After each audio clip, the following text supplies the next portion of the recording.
जब सुने के होई भोजपुरी गाना बस बजे के चाही गाना।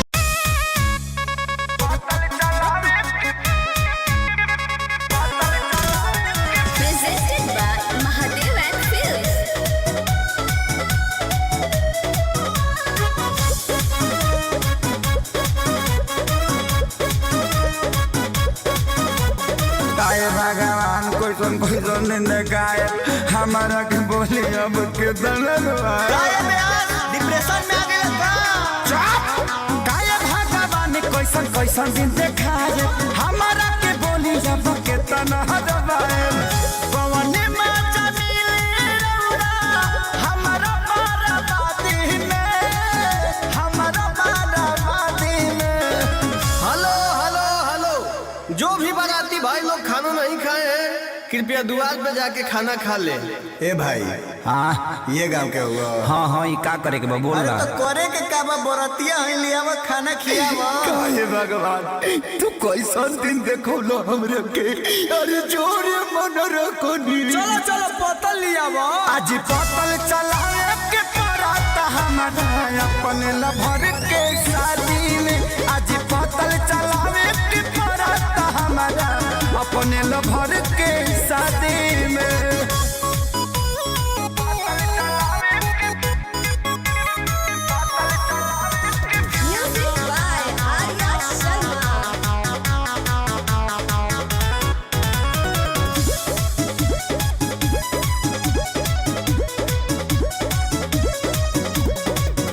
बने वाला रहनी हम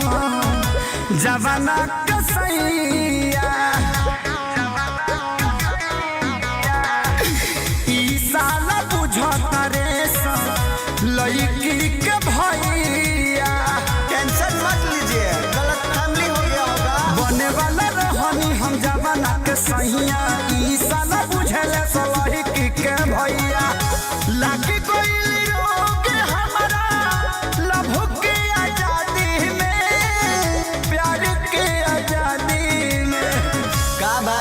हमरा पतल में के पूरी खत्म हो गइल बा तारा लौकत नहीं खे लौकता जौन देर तौन खइबा। अरे तनी पानी वाला के भेजा भाई पुलाव दो तनी एने पुलाव दो पुलाव ए भाई दुगो पूरी दो एने तीन कोड़िए सिंखला खइबा। ई कौन आइटम है यार आज पतल चलावे के पराता हमारा अपने लभर के शादी में आज पतल चलावे के पराता हमारा अपने लभर के शादी में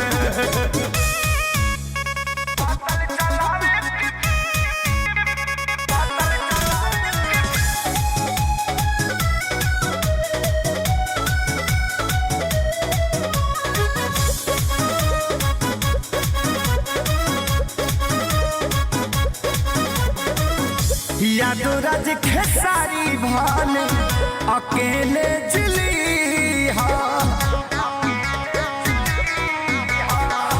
बगल वाला गाँव के लड़की सन के दिल नदी भैया एकरा अलावा कोनो ऑप्शन नहीं यादो राज खेसारी अकेले जिली बगल गाँव के लड़की सन का दिल जाने दिया फंस गई हम